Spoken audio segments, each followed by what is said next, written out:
Os processos de formação do território brasileiro estão ligados à ocupação de terras e o desenvolvimento de diferentes atividades econômicas, que podemos destacar o pau-brasil e a cana-de-açúcar, certo? Os processos de formação territorial, ele está também vinculado com alguns tratados internacionais que foram estabelecidos. Dentre eles, podemos destacar o Tratado de Tordesilhas, de 1494, antes mesmo da chegada dos portugueses aqui, ele já tinha sido estabelecido entre Portugal e Espanha, e as capitanias hereditárias. Um outro tratado muito importante também, principalmente para a ocupação do interior brasileiro, foi o Tratado de Madrid, estabelecido aí nos anos de 1750, principalmente aí pelo ciclo da mineração do século XVIII.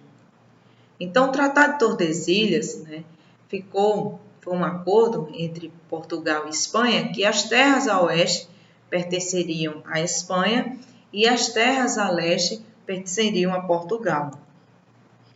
Então, em 1532, os portugueses deram início ao processo de colonização de forma efetiva, E um dos principais motivos desse processo de colonização foi o fato dos portugueses perderem parte do domínio comercial que tinham com o Oriente, com as Índias, e tinham um certo medo, receio dos estrangeiros invadir o nosso território e explorar as terras brasileiras. Então, em 1534, os portugueses formaram as capitanias hereditárias, que foram capitanias que eram lotes de terras, faixas, chamadas capitanias, porque elas podiam passar de pai para filho, o mais velho no caso. Então, as terras foram concedidas para 12 pessoas. Essas pessoas eram chamadas de donatários.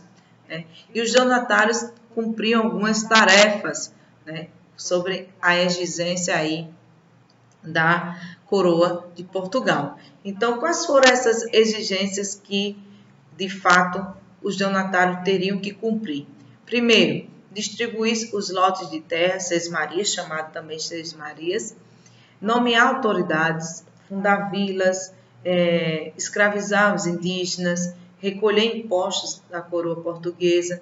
Então, isso daqui era uma das principais funções aí, tarefas dos donatários. Então, vamos fazer uma breve recaptura aí dessas duas principais atividades econômicas que foram primordial para o processo de formação e ocupação do território brasileiro. O pau-brasil, a primeira atividade econômica, certo? O pau-brasil, de certa forma, provocou gastos elevados da colônia. Os seus lucros foram insuficientes, a extração da madeira. Então, o foco foi a segunda atividade, que foi a cana-de-açúcar. Então, os primeiros cultivos da cana-de-açúcar, ela ocorreu na capitania de São Vicente, atual São Paulo, que ela não prosperou por muito tempo, diante das dificuldades. Então, a região Nordeste, ela foi o foco, tornou-se o alvo do desenvolvimento da atividade açucareira, certo? Essa atividade do açúcar, ela gerou grande lucro para a coroa portuguesa, certo? E é importante lembrar que na atividade açucareira foi utilizada a mão de obra escravizada, principalmente a africana e indígena. A indígena ela foi usada no pau-brasil, certo? Nessa época, o Nordeste tinha a primeira capital da colônia, que era Salvador. Então, eu coloquei esse mapa aqui para vocês. Está aqui o Tratado de Tordesilhas, certo? Essa linha imaginária aqui.